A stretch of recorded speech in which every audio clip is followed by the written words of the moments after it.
Welcome, everybody, to our penultimate virtual event of this virtual academic year.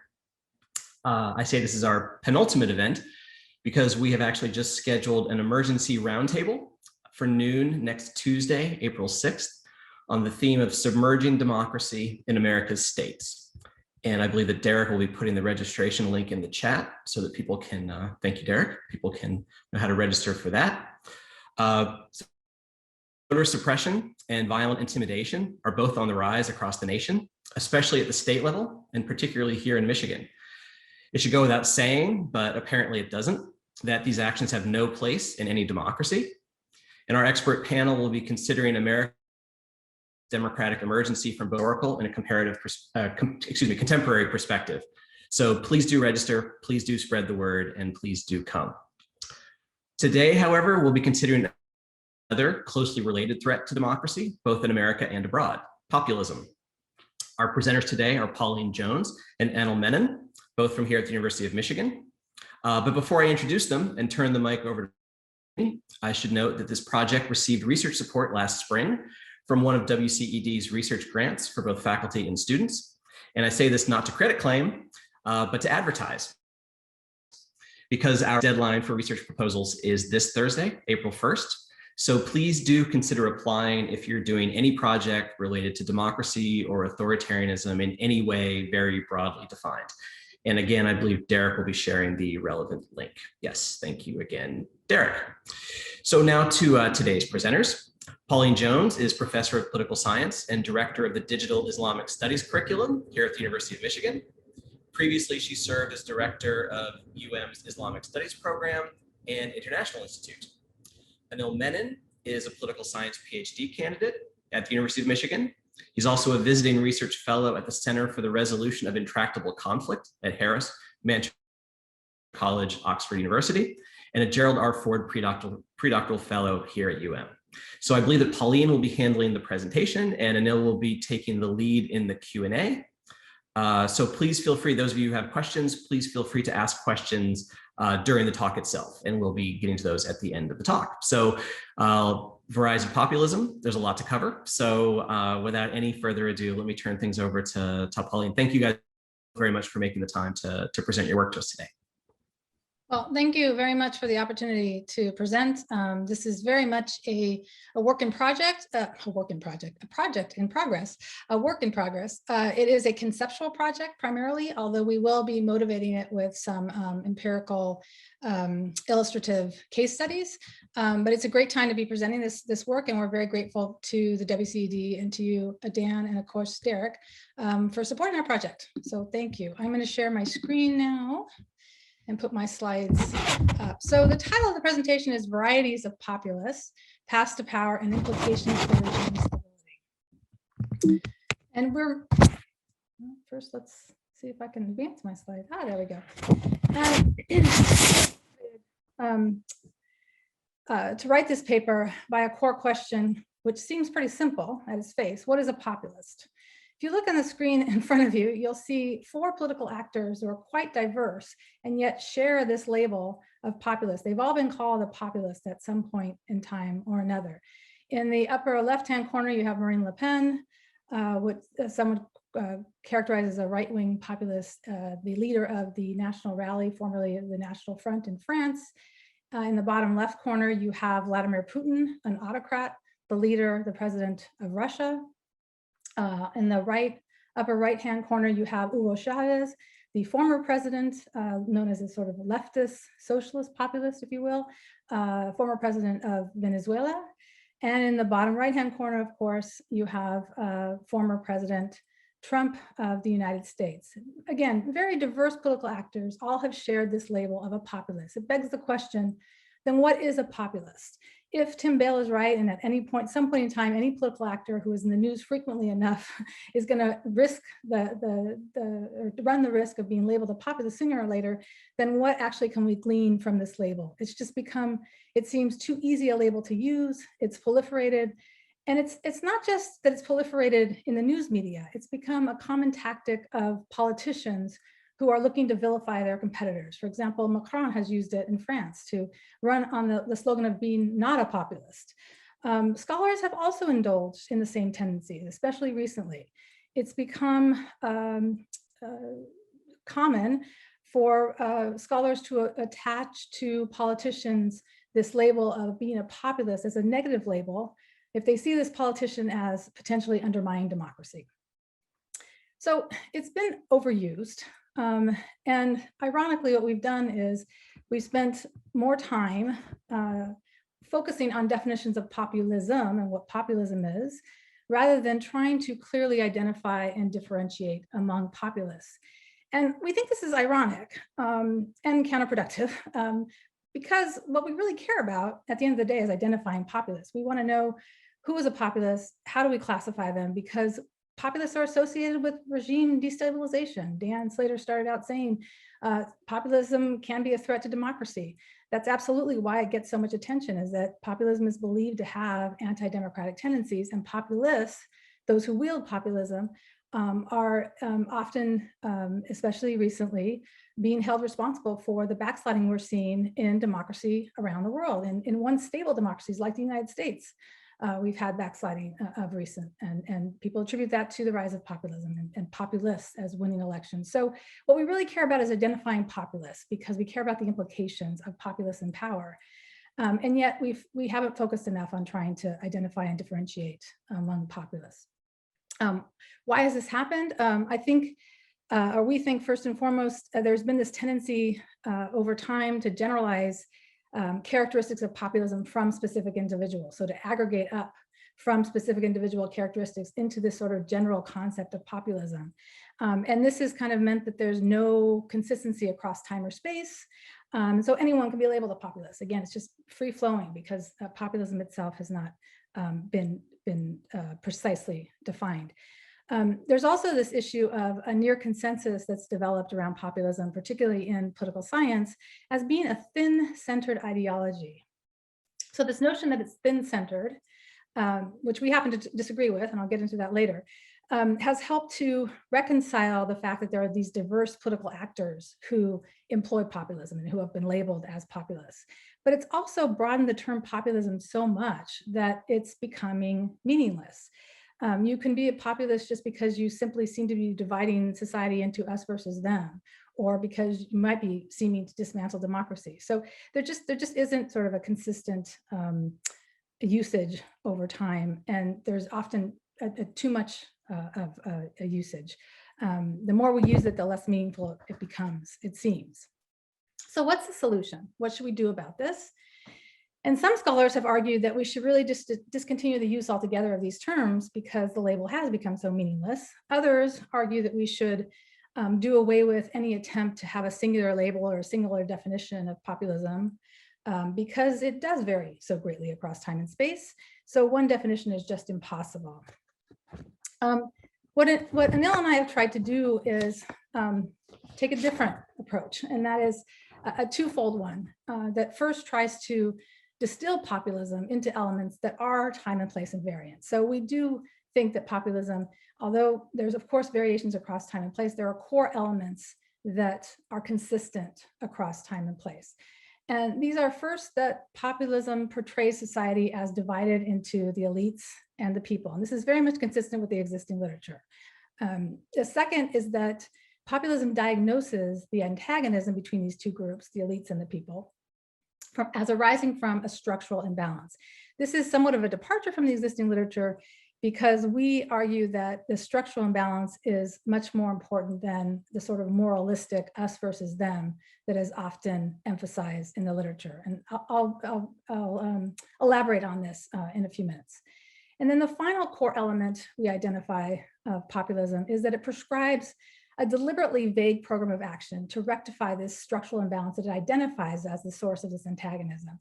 And it's important we emphasize that it's deliberately vague, and that does not mean that it's incomplete. It's not thin-centered in the sense that the literature tends to presume, but rather it's emaciatedly thin. It has a thin core, but that doesn't mean that it's incomplete or that it's partial.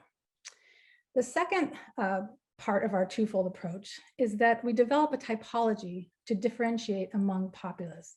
And we base it on what we think are two key dimensions of populists that have been overlooked in the literature, and overlooked because the literature tends to emphasize things that we think, or ignore things that we think either need to be less emphasized or need to be paid more attention to. So the first of these dimensions is the position of the populists within the political landscape.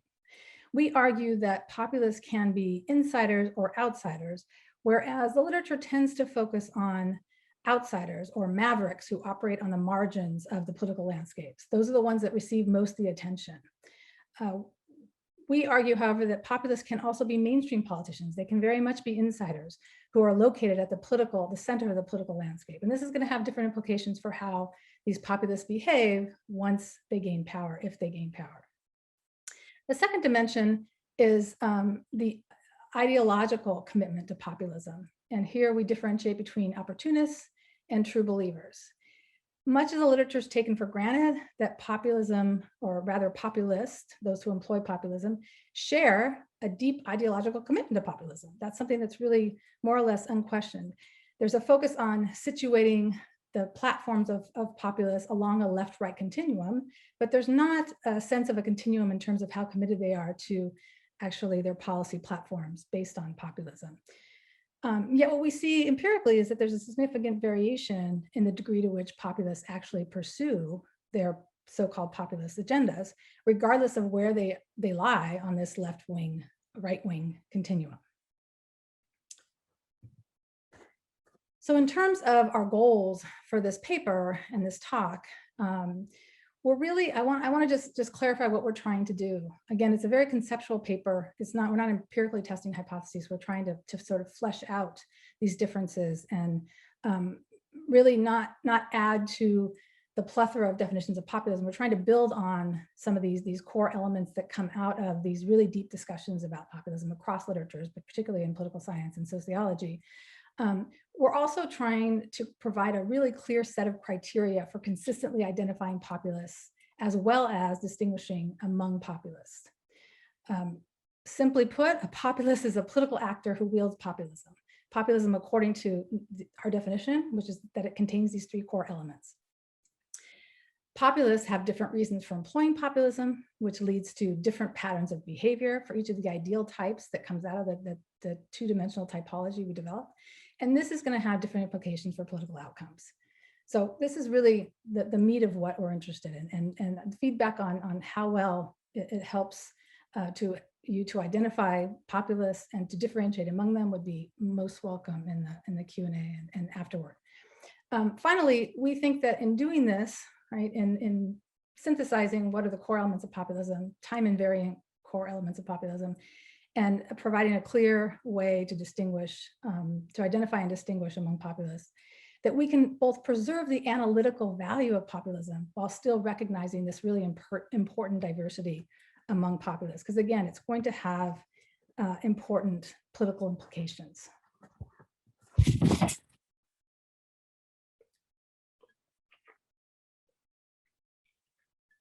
So let me first walk you through the core elements, these three core elements of populism that we identify, so that they can be used to determine whether or not someone is a populist, right? A populist has to employ populism. So they have to be consistent with these three core elements. The first core element is that populism portrays society as divided into the elites and the people.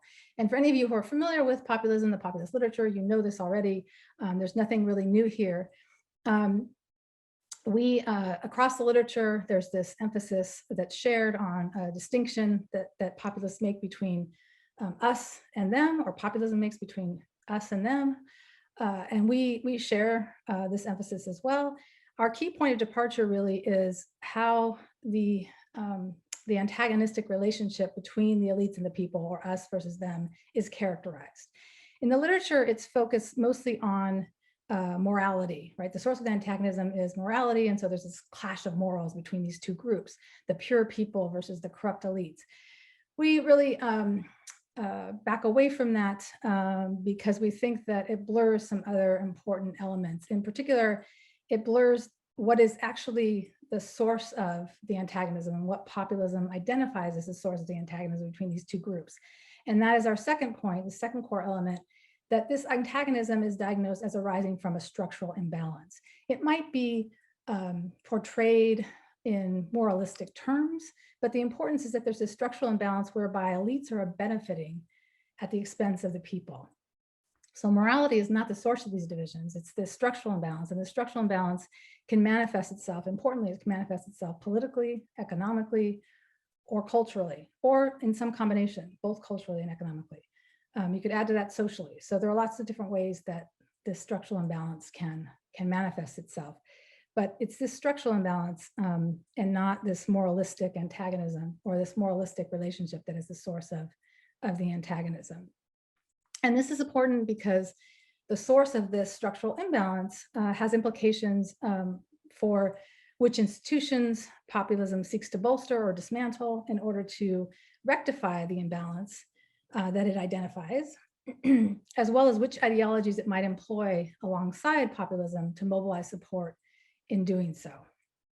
For example, if populism derives from an economic imbalance, if that's a structural imbalance that populism is identifying, then it's more likely to invoke socialism or neoliberalism, for that matter, depending upon, again, left versus right continuum, and to bolster redistributive or capitalistic institutions to then rectify that structural imbalance. So again, it has policy implications, if you will. Shifting in focus away from moralism is also important because it enables us to consider populism as being potentially programmatic. So one of the quotes by Muda, who's a very famous scholar of populism, is that populism is moralistic, not programmatic, right? So it's almost like we have dismissed the possibility that populism can be programmatic, when in fact there are some core populist policies and populist policy agendas. So this leads to our third core element, which is that we argue populism prescribes a deliberately vague program of action to rectify the structural imbalance that it identifies. So it is programmatic in that sense. And it's not thin-centered in the way that it's been by Muda and others that it's been described. As I said earlier in the talk, there is this near consensus now that populism is thin-centered, that it is a partial and incomplete ideology. And as a result, that populists, I guess, are forced to identify other ideologies to fill in this thin center that populism has. We argue instead that populism has an emaciatedly thin core, but its minimalism should not be conflated or confused with its being partial or incomplete. It's complete, it's just very narrow. And this narrowness, this vagueness, is actually one of the strengths of populism that perhaps hasn't been recognized as much as that it should be recognized in the literature. The vague simplicity allows it to provide individuals with a lens through which they can view the world that is both easy to grasp and easy to remember. And it allows sufficient wiggle room to rationalize or justify away inconsistencies. At the same time, this vagueness, this narrowness provides populism with the ability to be selective about the other ideologies that it combines with populism, to be strategic, and to borrow bits and pieces from these different ideologies. It doesn't have to fully adopt nativism or fully adopt economic nationalism or fully adopt socialism. It can take bits and pieces and choose which to embrace. And we see this empirically. We see, for example, many of the populist parties that have recently gained ground in Western Europe, they've employed disparate other or additional ideologies to sell their particular brand of populism. Whether you're looking at the Northern League in Italy, which has borrowed different aspects both from nativism and economic nationalism, or you're looking at Podemos in Spain, which has adopted some aspects of socialism, or you're looking at the Five Star Movement in Italy, which hasn't adopted any aspects of other ideologies. So there's lots of variation, and we think that this point is missed, that populism can actually be very strategic about adding to its narrow core, or not adding at all. Finally, the notion that populism is thin-centered, that it's too thin to stand alone as an ideology, presumes that we think that populism is a first mover among isms, that populists, or those who are employing populism, search for ideologies to fill out the core of populism. But we also see cases empirically where nationalists or even Islamists, right? Nationalists like Modi in India, Islamists like Erdogan in Turkey, where they become populists rather than the reverse. So they are nationalists or Islamists looking for populism or employing populism as a way to fulfill their nationalist or Islamist agenda, as opposed to the reverse. So populism doesn't have to be the first mover. It can be something that's employed by those who see it as valuable or useful. What about, so that allows us to determine whether someone is a populist. Are they employing populism? Are these three elements, core elements, consistent? What about the key dimensions of populists? How do we distinguish among populists once we've clarified that they are actually populists? So we identified two dimensions, as I mentioned earlier. The first is the position of the populist, the political actor within the political landscape. This is not something that's been considered in the literature largely because there's this tendency to characterize populism as anti-status quo and anti-establishment. And so populists are often assumed in the literature to be mavericks who are on the political margins. And they've also been sort of conflated, being seen as people who want to protect the people against the incumbent political or economic elite, right? The establishment, if you will. We argue that populists can arise from either within or outside the existing political landscape. They can be outsiders, what we call outsiders, or they can be insiders. And we define outsiders as those whose political careers have not been tied to any major party and thus operate on the margins of the political landscape. So they're outside the political mainstream. And insiders as the reverse. They're individuals who have built their entire political careers by climbing up the ranks of a major party. So they're located at the center of the political landscape, or they're part of the political mainstream, if you will. This definition incorporates two distinct but related components, career and major party. So I want to say a little bit about each of them. By career, we mean the trajectory of a politician's professional life, regardless of their party affiliation. So they can change parties, but the key is has their career, what the trajectory of their career has been as a politician. By major party, we mean one that has recently been in government, either by itself or as part of a coalition. So it has to have been a leading member of a coalition, or its party has to have been in government. And that's just so that we can be in contexts that are both parliamentary and presidential systems. It can apply to both. Otherwise, the party is considered to be minor. Why does this matter? Why is this dimension important? Again, it's the policy implications, the political implications. It's the behavioral and the potential outcomes of that behavior once populists, particularly once populists are in office. There are two, in particular, two things that we look at with regard to the impact on the behavior of populists. It affects how they define the elite, and it affects how they use the past. In some, outsiders just have more latitude in both respects than insiders do. Outsiders can condemn the elite wholesale. They're not part of the elite. They come from outside, again, the political mainstream. They don't have to worry about alienating an elite like insiders do. Insiders have to worry about alienating others who might be part of the mainstream elite.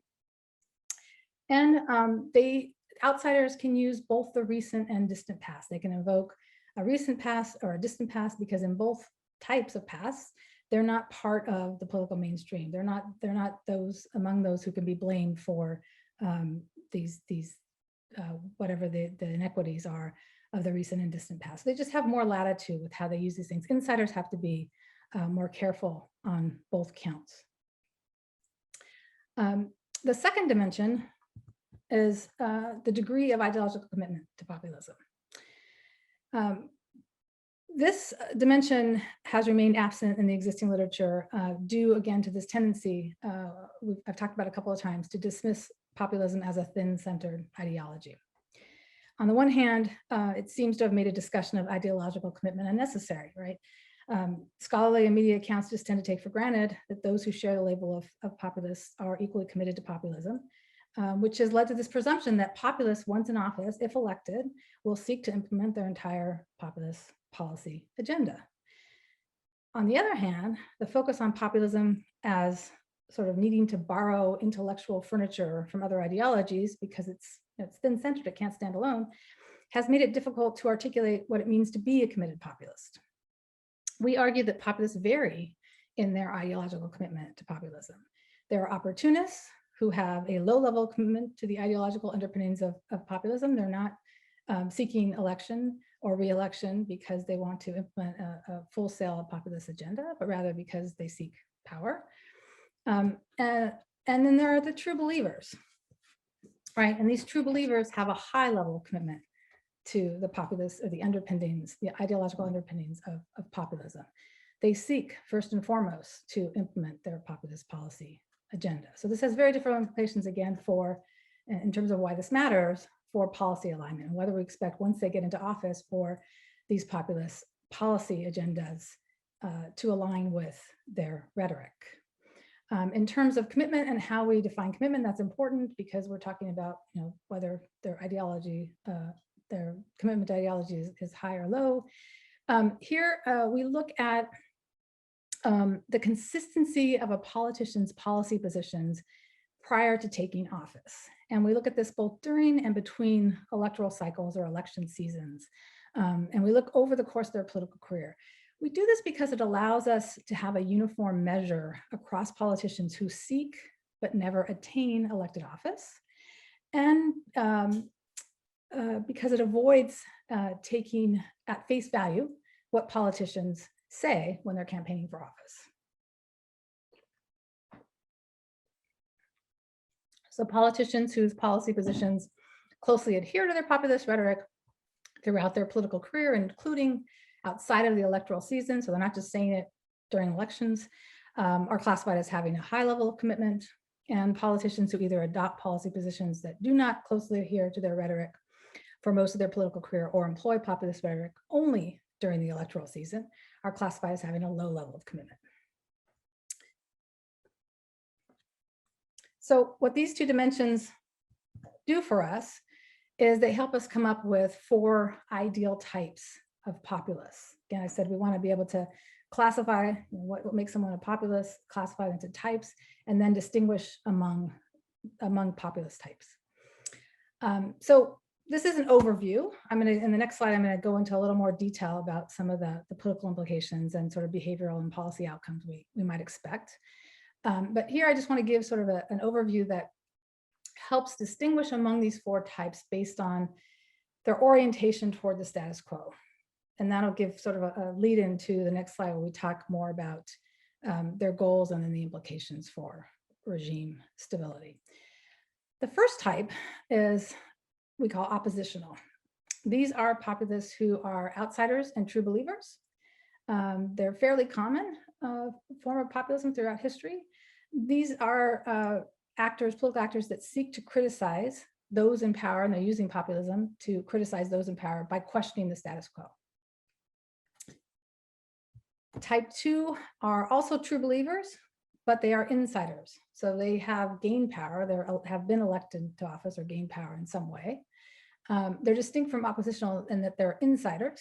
They're called classical populism. We call these classical populists because they are sort of the quintessential example of populists that seek to gain power because they want to transform the status quo. And these are the populists that I would argue are probably most feared. If opposition are most common, classical might be most feared. The third type that we come up with based on these 2 dimensions is a type that is new, and actually I would say motivated initially some of the work that the intellectual, the conceptual work that we did. These are populists who seek to retain power by either preserving or changing the status quo. So these are incumbents, these are insiders who are opportunistic, or they're opportunists. They're already in power when they adopt populism, and they could be in power in an autocratic system, or they could be in power in a democratic system.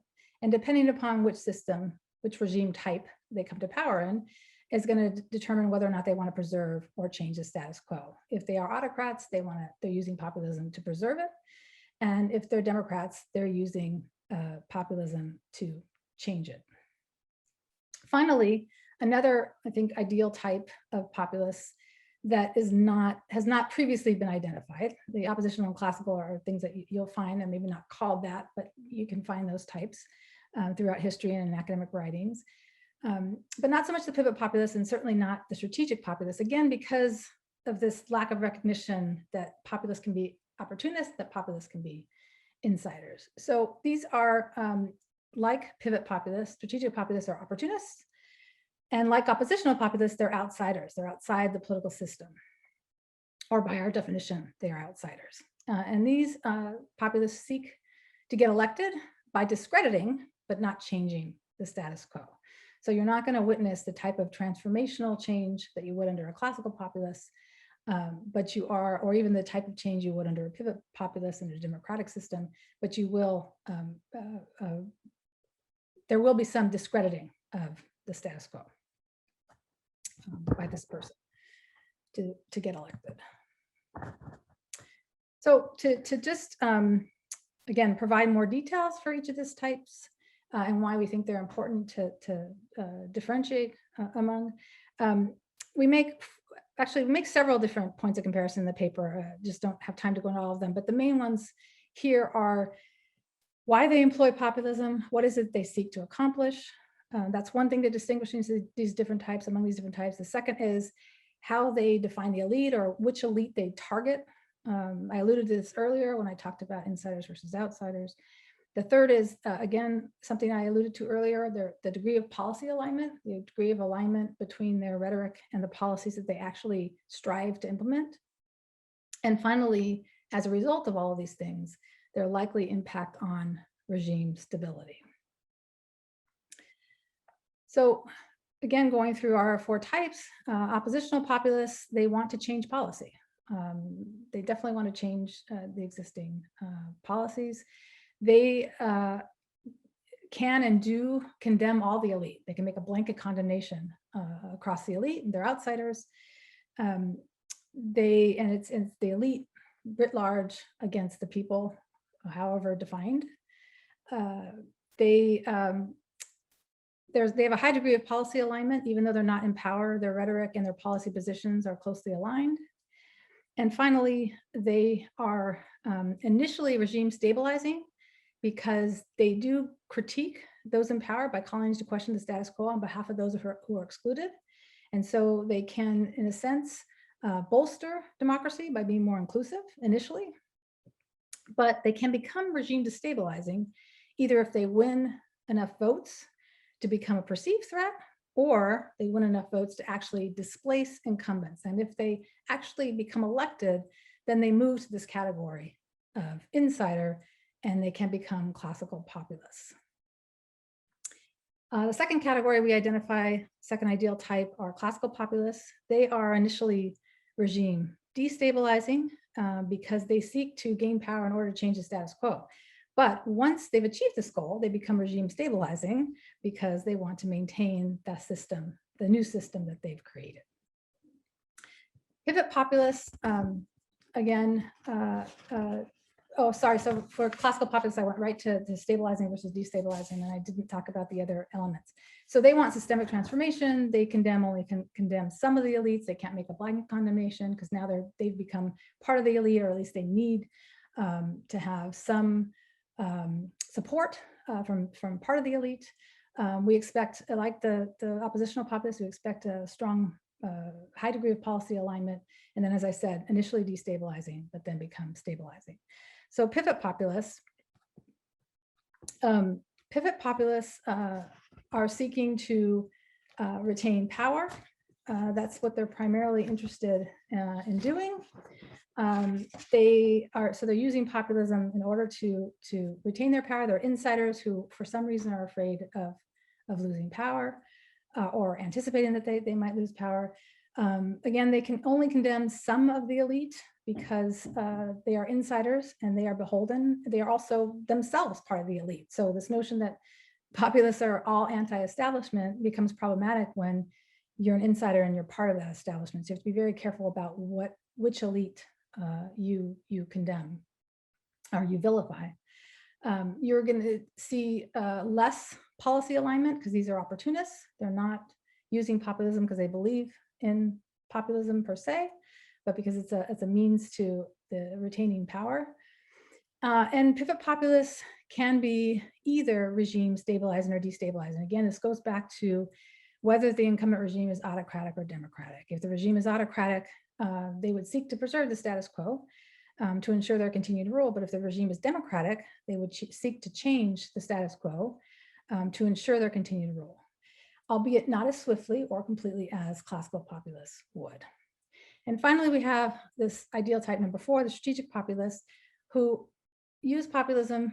They employ populism because they seek to gain power. They can make a blanket condemnation of all elite, a very little policy alignment or much less policy alignment than you would see in the other cases.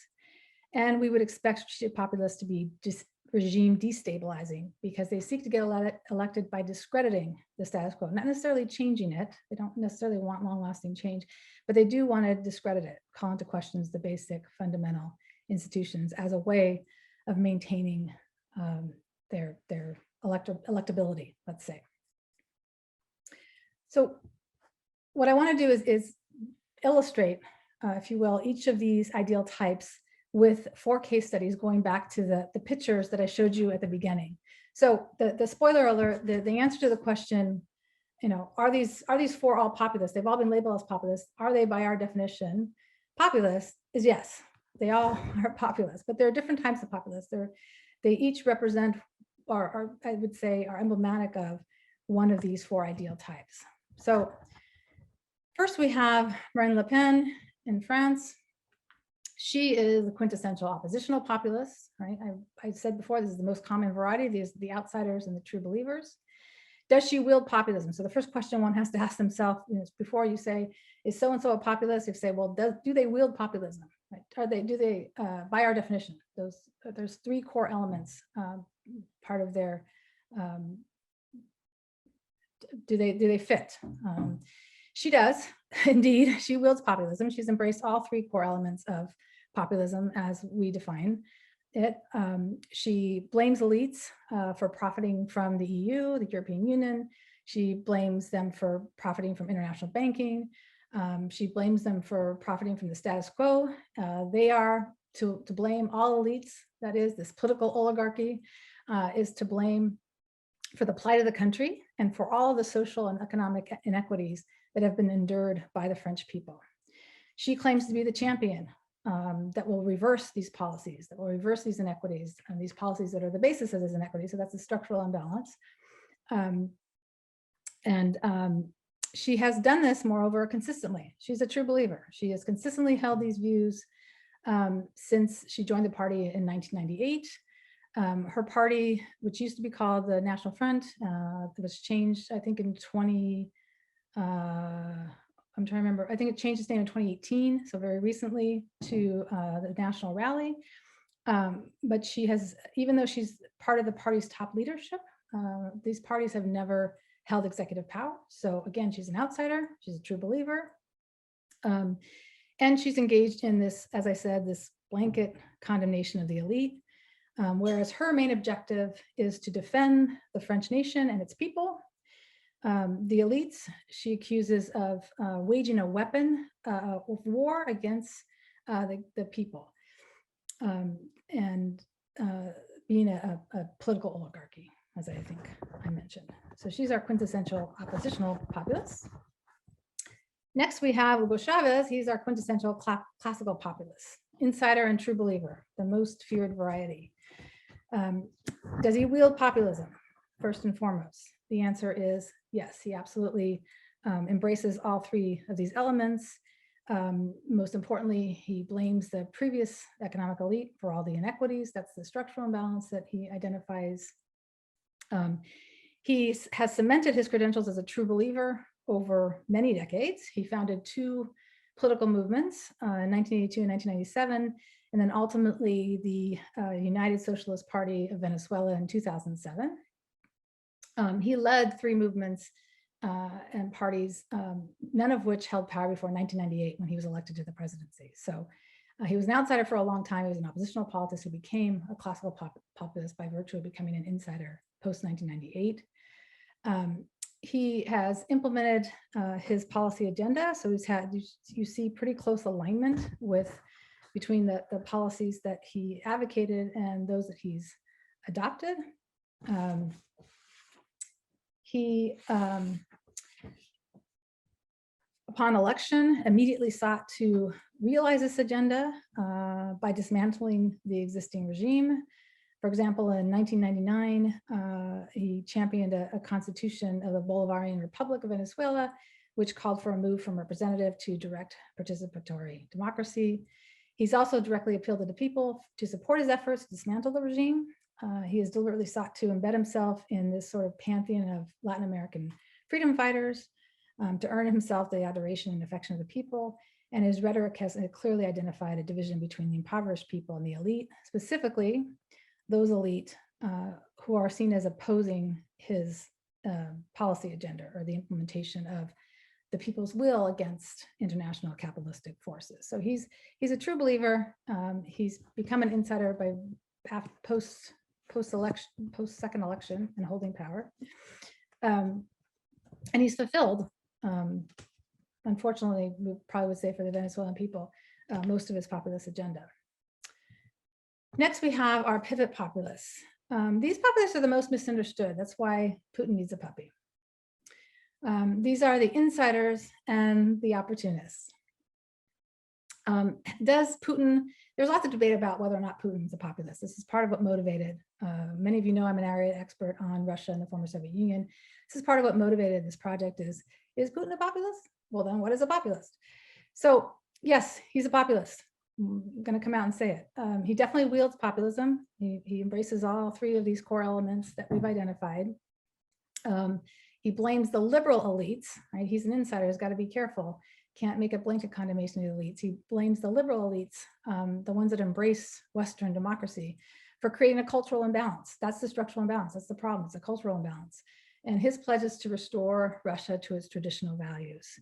Now, he wasn't always a populist. Right? He was at the helm of his party, the incumbent United Russia Party, since 2001. So, you know, he's definitely an insider, but he came late to populism. He embraced populism in 2011 after his party lost its hegemony in the parliamentary elections.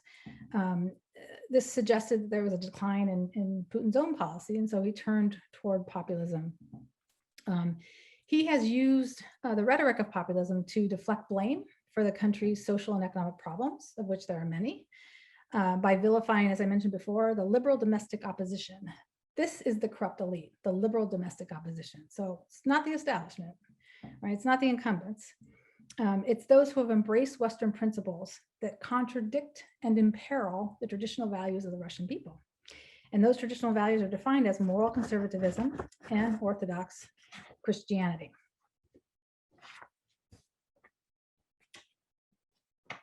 Sorry.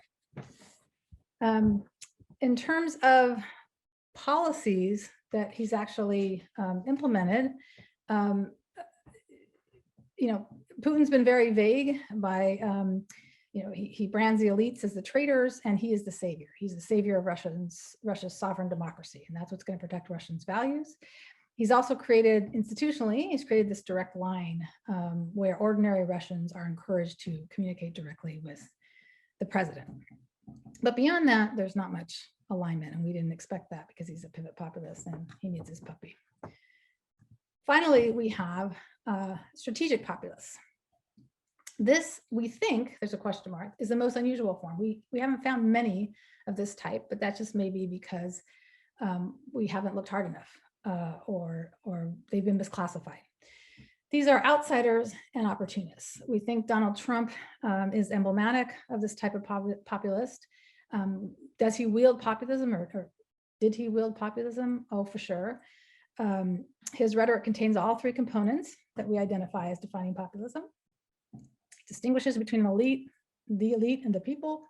He identifies a power imbalance that's rooted in cultural differences and maintained by the elite as the source of the antagonism between these 2 groups.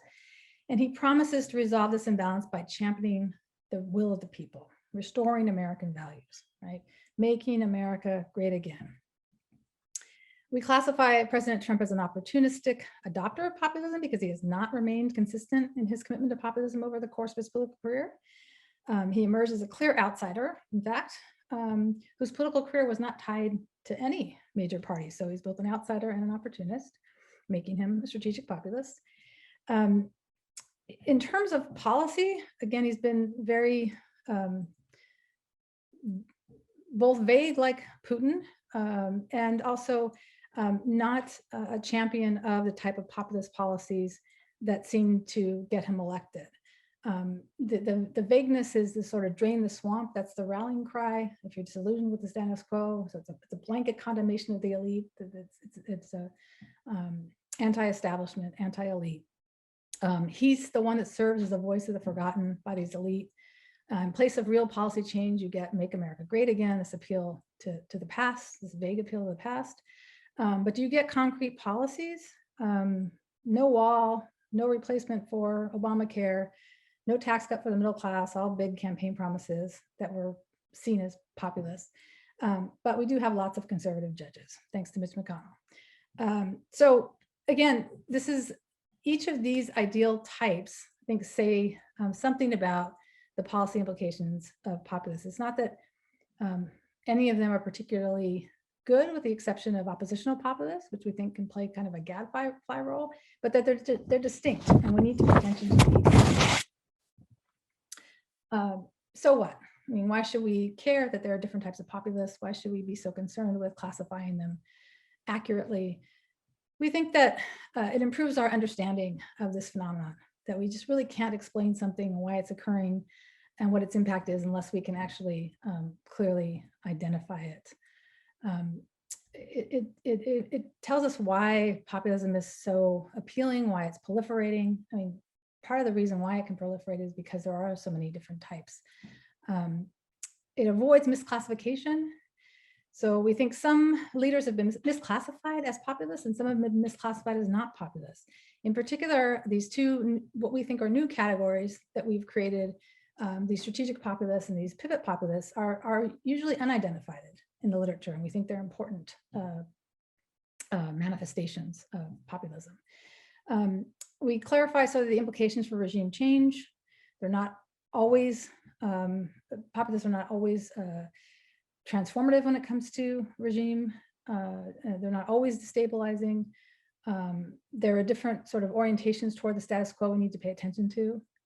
And finally, it acknowledges that populism can arise beyond democratic setting. It's not just a democratic problem. It's an autocratic solution. And that's in itself a problem. So thank you very much for your attention. I appreciate it. And we're looking forward to hearing your questions and your comments. Thank you. Okay, terrific. Thanks so much for the presentation. And I'm going to actually start because Pauline, the last thing you said about autocratic solutions sort of was kind of right on point with the main question that I had. So I'm sort of wondering, so you kind of paint this trajectory from structural imbalance to some sort of anti-elite rebalancing. But I wonder if it often doesn't happen in a somewhat different, either a different way. So this might subsume the cases you're talking about, or it might be a different way in which it happens. But I'm wondering about kind of the role of crises. So what role does crisis play in causing these events, or these kind of rise of populists? And role does the democratic commitments or the lack of democratic commitments play in defining these as populists as well? Because it sort of seems to me that there's a way in which these populists often go from there's an acute crisis and what they offer is some kind of radical personalistic solutions, sort of the I alone can solve it kind of perspective on this, right? And it seems like often it's the acuteness of the crisis which gives rise to a kind of attitude in which solving the crisis is more important than democracy or upholding democracy. And so if I think about like the examples of Erdogan in Turkey or Thaksin in Thailand, and even arguably, it's interesting you think of Putin only being populist later, but obviously Putin certainly comes to power, rising to power in the wake of an enormous crisis, right? Which he sort of in a strongman way promises to solve. So I just wonder how would your theory kind of deal with those kinds of issues? Like, so should we put crisis more front and center, and should a lack of democratic commitments be part of how we define populists? So I guess I'll pitch in a bit at this point. Pauline probably needs a bit of a rest. Thank you, Pauline. Actually, crisis does play an important role, and this is something we're still fleshing out in what we call the structural imbalance. And one of the things that we're currently working on is whether or not it's easier for a populist, whether regardless of their ideological commitment, to come about in periods when you have a crisis.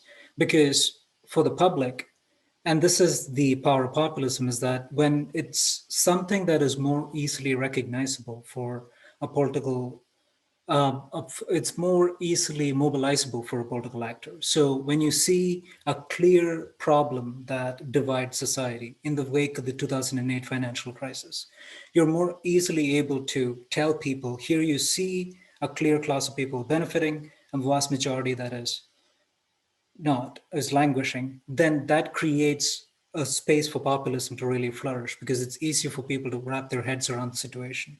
So crisis, in many ways, allows populism to be clearer and crisper and easier for the public to understand. And to us, that also means that periods of crisis, whether it be global backlash with cultural insecurity, it creates an abundance of populists. And that's when, as in the past decade, you have too many people who've adopted the language of populism, but not necessarily been committed to the ideology that's underlying the rhetoric that they've adopted. So absolutely, crisis does play an important role. It probably manufactures more populists than at any other time. And with regards to the democratic commitment, it really does depend on the context. So in the case of an existing democracy, the populist, at least our empirical examples that we have come across, they don't necessarily, in their pitch for why they are the solution, commit to an anti-democratic process. They actually say this is the realization of the democratic process. So, and it is understood as democracy functioning itself. And one of the questions that we have in the Q&A that I would like to respond to kind of connects to this point. Can somebody be a populist if they're not popular? That's part of what's the intellectual mess within the literature right now. Is a lot of people just see somebody becoming popular and assume, oh, they're a populist. But populism, at the core of it, is what's called a Manichean ideology, the idea that there is a good people and a bad people within society, and that there is this distinct two-camp setup, and that they're fighting it out. And so it's not whether or not somebody is popular that makes them populist. It is this understanding of what society is, how society is structured, and how we might resolve the imbalances that exist. So hopefully I've tackled, Dan, your question, but happy to elaborate. Yeah, terrific. So I want to go next to a question from Swagat Pani, who is one of our graduate fellows from the Anthropology and History program. And can populisms in democratic systems survive without popular support? And here he's thinking of the historical origins of the word populism and its link with popular support. And since populism in a democratic system relies to an extent on obtaining the majority of votes and seats, aren't all politicians in a democratic system populist in some sense? And the way Swagat ends his question was something that came up to my mind as well during the talk, which is what might be concrete examples of non-populists? Because it seemed to me, just to kind of put an exclamation point in a way on the question, I was sort of thinking about, almost every successful Democratic Party politician in the United States could be thought of as addressing some kind of imbalance. So we think about Bill Clinton, or if we think about Barack Obama, they all sort of had simplistic slogans. They had pretty pragmatic, approaches. They weren't, hardcore ideologues, but they definitely, generate a lot of mass appeal with kind of a new personal approach to politics, which seemed to say, things, elite way we need to approach. And so I almost sort of felt like if Bill Clinton and Barack Obama definition, then almost anybody would. So this is where I think Swagat's question, what would non-populists be, is a really good question to think about, whether or not your definition is too capacious. Is it too inclusive?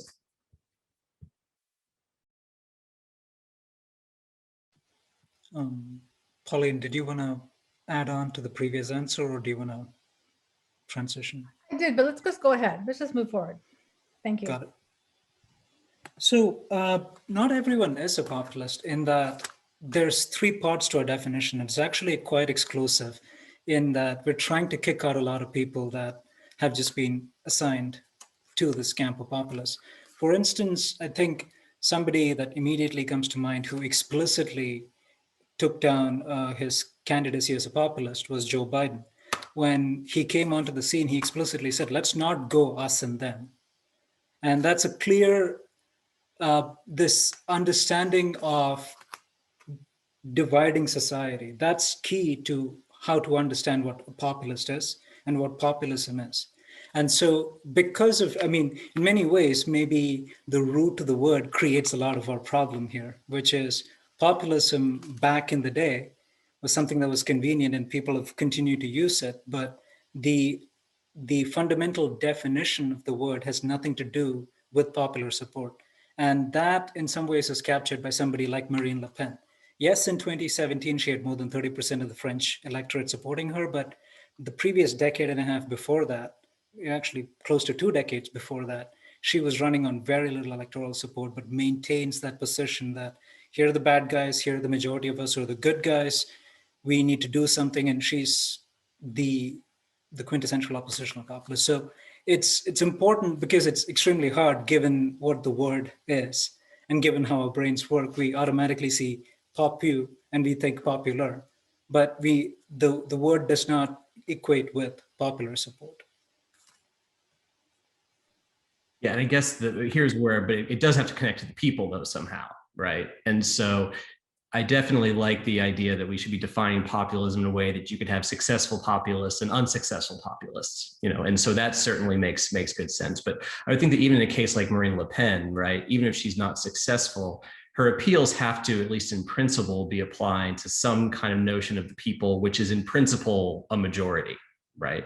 There's something about the popular appeal, like not popularity, but that the defining the people in a way that at least proclaims, Pat Buchanan, right? And some of these people who was kind of before his time, perhaps, right?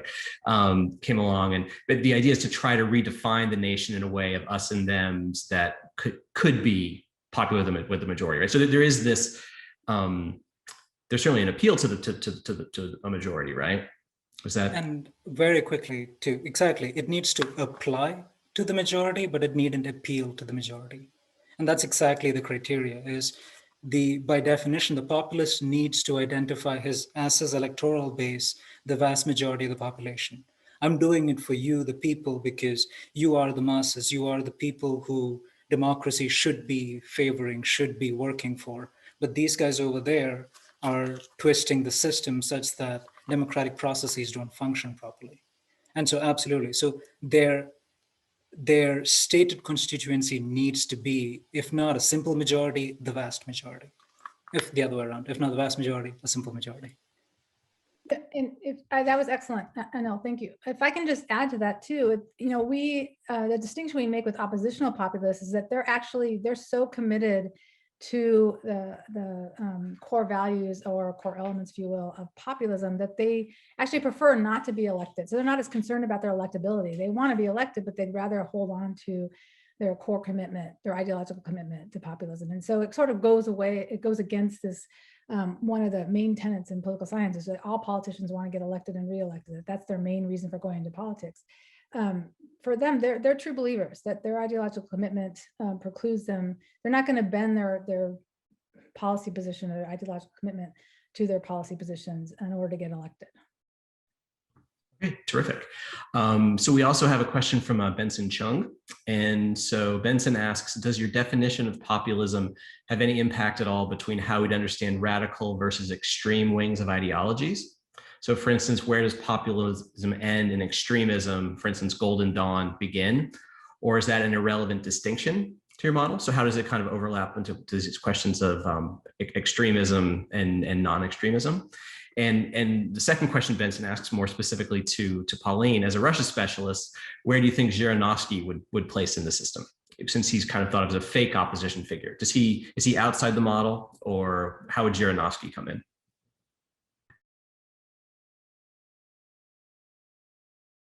Do you want to take the first part and I'll take the second part now, or do? Sounds good. I mean, so it's an interesting question with regards to the one of the things that we're constantly combating when we're thinking through populism is just the complete the mishmash of every ism seems to be in this discussion, and like people are not being principled in trying to distinguish between. And so to us, the extreme ends of ideologies are something that certain populists might tack on based on what they see as the appetite of the electorate.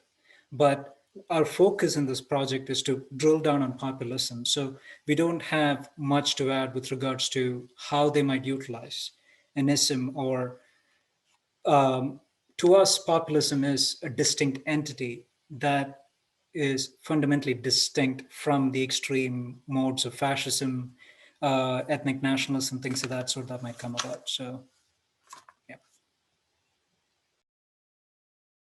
Yeah, thanks, Anil. So for the question about Zhirinovsky, I wouldn't say that Zhirinovsky is a populist.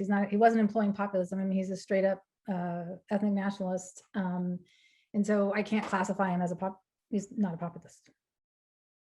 And so why not? So why wouldn't he be an ethnic nationalist who's also a populist?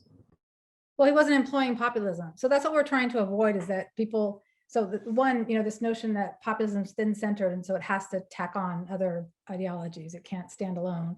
And two, that someone who might employ in part one of the three core elements, so they might talk about us versus them, but they don't identify a structural imbalance, or they don't identify an elite that they're vilifying, or so they're not actually employing these all three core elements of populism. We don't classify them as a populist, and therefore they can't be. They're not in our 2x2, right? They're not in our classification. It doesn't mean they're not an important actor. I mean, he's definitely.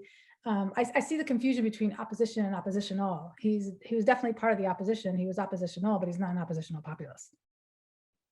Yeah, I guess I just sort of think, I mean, so trying to recall what he was like, I could imagine the argument, right? So you could imagine, I mean, to what degree his version of ethno-national, doesn't that in some ways imply a structural imbalance? Doesn't that imply in some way that there are, there's a new set who've emerged in the 1990s who are running Russia to ruin, this kind of thing, right? It seems like the boundaries, like, I guess the thing with structural imbalance and anti-elite are both very, very, so this is not your fault, but these as ways of thinking about the world have very blurry edges, I would say.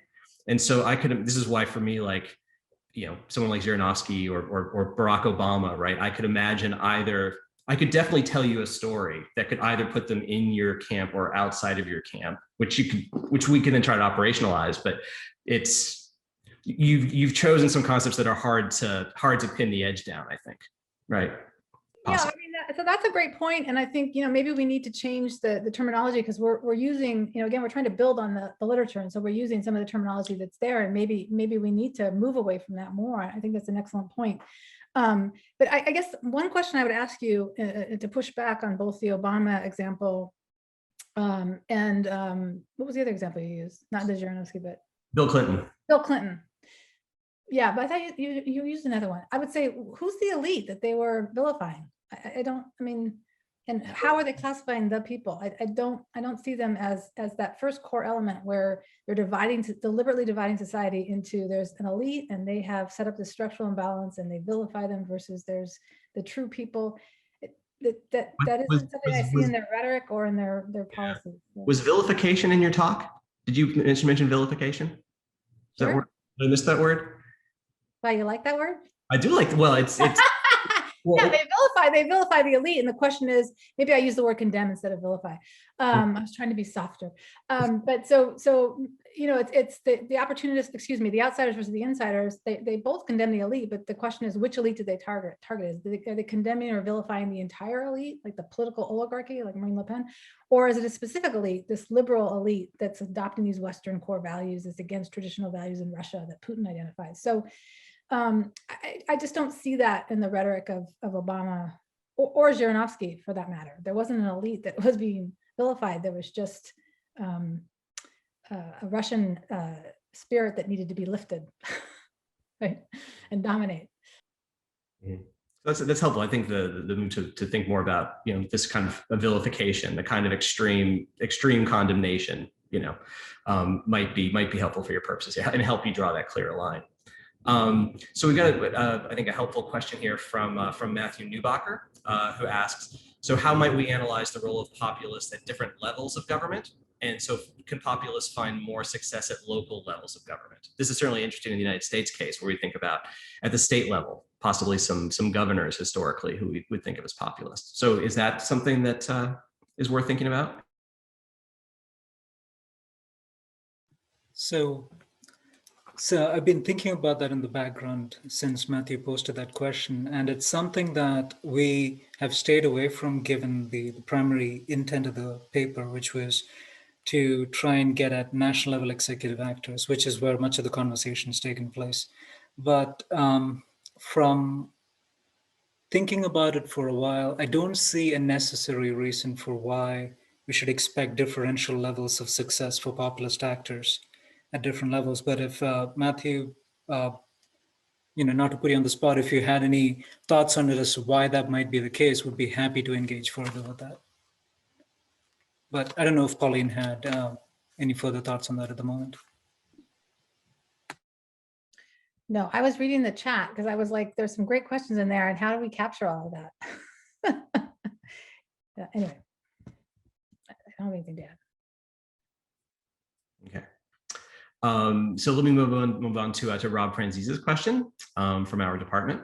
So Rob wonders if the structural, what you call the structural imbalance, might rather always be sort of an all of the above, instead of it being social, economic, or cultural imbalance. Rob's sense is that there are always large groups of socially, economically, and culturally disaffected people. And so what makes for the successful populist seems to be how they find the right package of emphases on these, right? So the dimensions on which the downtrodden feel they've been beaten down or left behind. What do you think? Think about that? So Rob, thanks for that question. And it's something that we've been trying to tweak in the paper, and it's going to be something, I guess, we push in through the next draft. Is these ideal types are, by the nature of reality, quite like troubling entities that you're not going to find somebody who's exactly going to fit these bills. And even with regards to the structural imbalances, what we meant to convey theoretically is, if a populist comes to be in Latin America, the historic structural imbalance that has been the go-to, the prominent one, has been economic.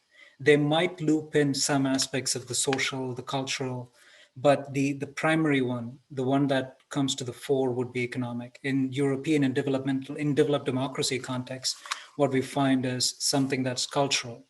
And so it's not that it is to the exclusion of the other types. It's much more, what's the easiest one for the electorate to latch on to? What's the one that riles them up the easiest? And it's, so instead of seeing things as black and white, it's more of a continuum where you can see, for instance, and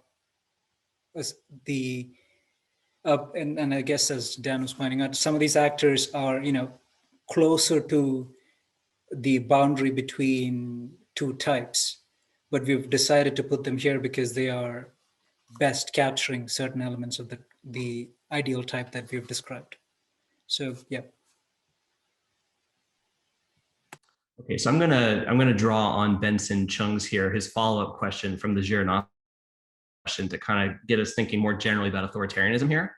So Benson asks as this follow-up, so building on the Zhirinovsky question, can populists emerge in authoritarian systems? I think the answer is clearly yes, because Putin, you said, as of 2011, becomes a populist. So that, I think, is clear.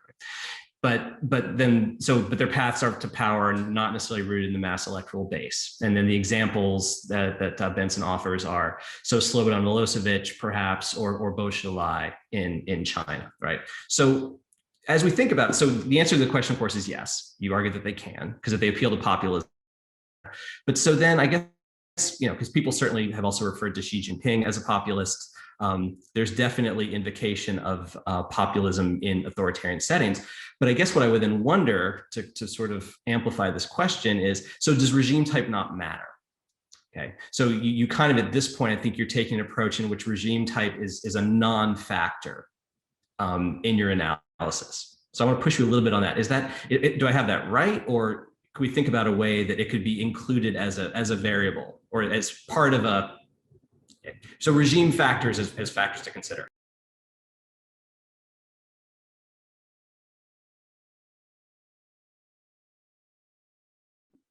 Do you want me to take that, Anil, or do you want to take it? You? Me? No? Okay. So regime type does matter. It matters for sure. And the reason it matters is because of elections. It matters because how contested elections is going to determine how regime stabilizing or destabilizing the populist is, as well as how much policy alignment you're likely to see. Because if elections are highly contested, that's why I don't like the idea of it's autocratic versus democratic, but sort of the degree of contestation across authoritarian and electoral regimes. I mean, part of the main reason that Putin turns to populism is that he becomes electorally unpopular, and that's disturbing to him because even though he's not as dependent on elections as a fully democratic context, he still is in an electoral authoritarian regime, right, where he does need some popularity and some mass base to get elected. So he does care about the outcome of elections and doesn't want to have to completely falsify the results, because that's, we know what happens when that occurs, or what's likely to happen when that occurs. So regime type matters, I think, mostly because the contestation of the elections themselves matter for how the populace behaves. Anil, do you want to add? So regime type also matters specifically in two of the boxes of the four ideal types. One is the pivot populist, as Pauline was talking about Putin. A couple of contenders that we think would be problematically placed as somewhere between pivot populists and classical populists are people like Modi and Erdogan. And they operate in what you could call, depending on who you talk to, democratic contexts. And in those contexts, it becomes important for them to show their democratic credibility. But at the same time, going back to a question, I think it was Anna who had asked earlier on in the talk, it matters for democratic backsliding when people are pivot populists, because in their attempt to solidify their position as an incumbent, they are eroding democratic institutions. Another box where this matters would be the oppositional populist, because for the oppositional populist, if they are operating within a democratic setting, as Pauline pointed out, they're the gadfly. In very few political science scholars and theorists have actually pointed to populists as potentially a positive influence on democracy, Laclau being a very prominent instance of this.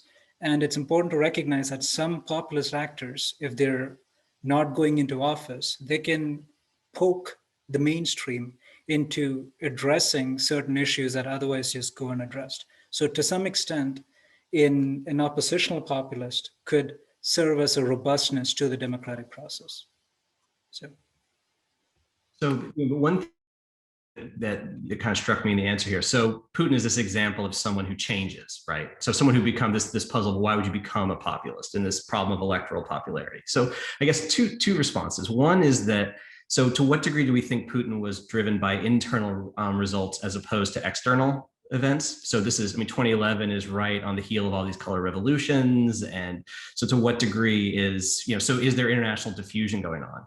So the fact that populism seems to be spraying around the world in the 2010s suggests there's something international going on here, kind of in a diffusion sense. And also, when I think about the cases I know of that have changed, So the example of Thaksin in Thailand, right?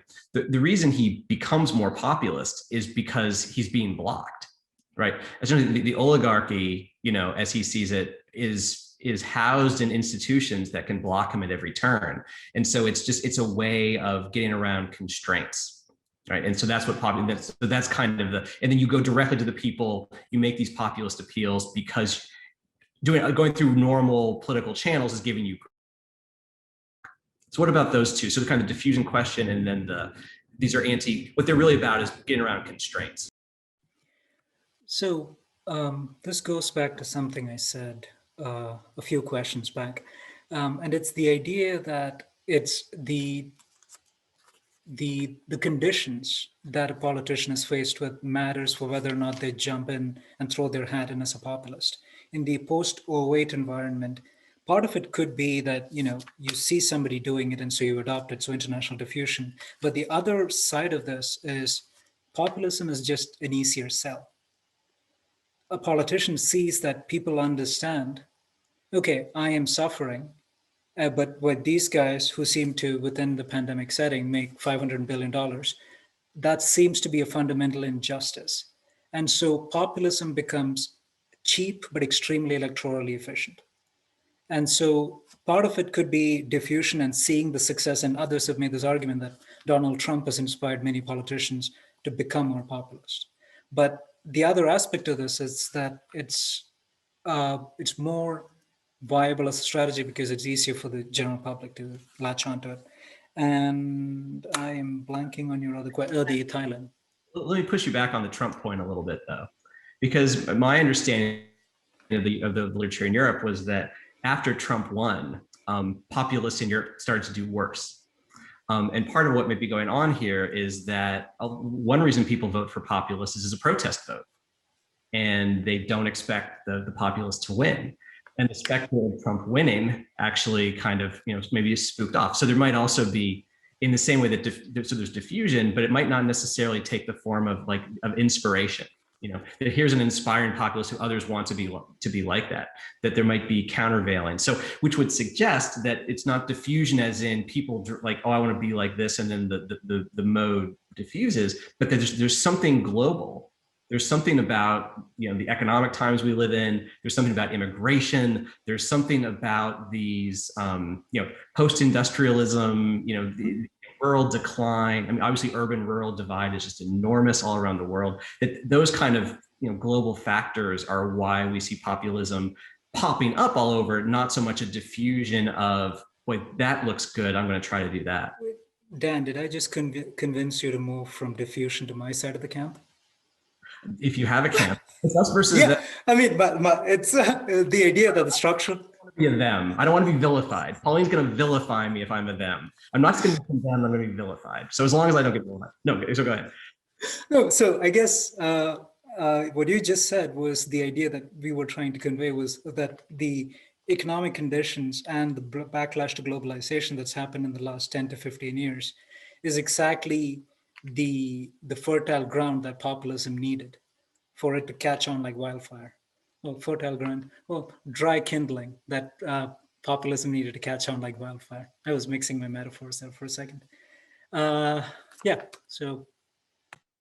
Well, we're both wearing the same color, so we have to eventually on the same team. We're the light blue party, whatever that might be. Sorry, Pauline, go ahead. That brings us back to this issue of crisis, which I wanted to add on before, and so I want to bring that up because I think that there are crises, and then there are crises that are manufactured, right? And I know you know this. So there are these sort of obvious, if you will, I'm not going to call them exogenous, but international crises, right? That then have domestic consequences, and the economic crisis of 2007, 2008, the financial crisis is a big one. But in the case of Putin and many others, there's a crisis that's created. So if you think of what defines a crisis, right, there are three elements: it's urgency, it's threat, and it's uncertainty, right? So they create this sense of threat and urgency, right? Suddenly our traditional Russian values are going to be overrun by this liberal Western elite, right? They've come close to winning. You've seen all these, of course, he points then to the colored revolutions, right? So crisis is really important, but it can be deployed, it can be manufactured. And in the way you defined it, in a sense, it gives them the window to do that. That to be, you don't need a real crisis. You don't need a real structural imbalance to be a populist, right? So you're not putting yourself in the position of having to say, oh, no, Donald Trump really is speaking to an excluded people who are maltreated by elites. It's merely his claim of that. So to proclaim that one is a populist is to be a populist, no matter what policies they follow, right? Even if they do nothing to actually suit the interests of those constituencies afterwards, right? It's the rhetorical claim in a sense, or Right. is that too strong of a way of putting it? No, that's actually correct. And as the literature has dealt with it, the problem is the literature has then gone ahead and acted as though the people who say these things and the people who believe these things are the same. And that's where we take an objection. We're like, well, you can say that uh, these people are populist, but if you don't distinguish between their intensity of belief, you're going to make very bad inferences as to how they're going to behave if they do get elected. For Chavez and Trump don't believe equally in the ideas of populism. So. Okay, good. So so Matthew Newbacher did respond to we're not in the same room, so it's hard to follow up, but Matthew managed to do it through the Q&A function. So heroically done, Matthew. So to clarify his question about the local versus the national. So he's saying local populism, for example, candidates that can quickly respond to particular events that have mobilized people against the existing government. So for instance, a tough on crime elected sheriff after a crime wave, in contrast to national populists responding to structural factors and longer term discontent? Or is the structural response, this longer term discontent, essential to the definition? This also gets back to the crisis versus structural imbalance point, right? So what degree this is drawing on, are these populists drawing on something deep, long, lasting cleavages, right? Some kind of cleavage that, as opposed to it's personality politics, and someone with charisma says, I'm the guy solve this, I'm the guy to solve this crisis. Are those different types? Are one of those not populist in the same degree? Are you able to subsume them both under the concepts you use? Like, how do you guys think about this? So Dan, when you mentioned the word style, Matthew, there's a strand within the populism literature that talks about populism as a style.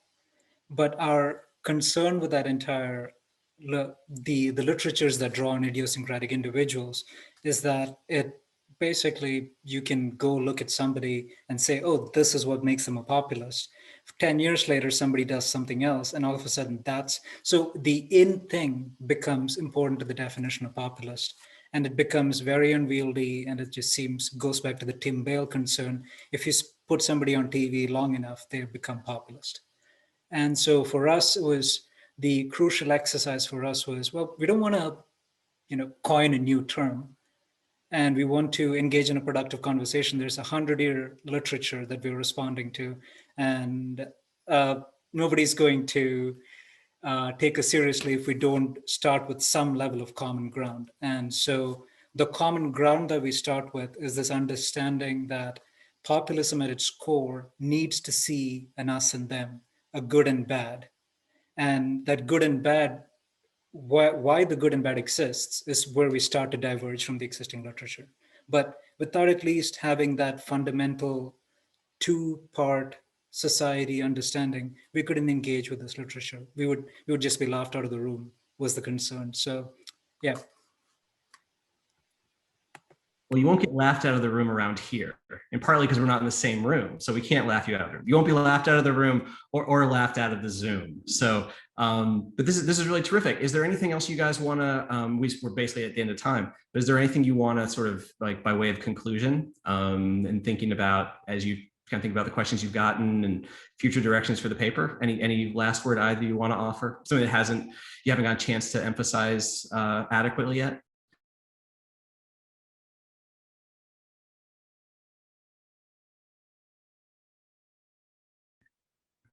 Or do you feel you'd be able to say your piece?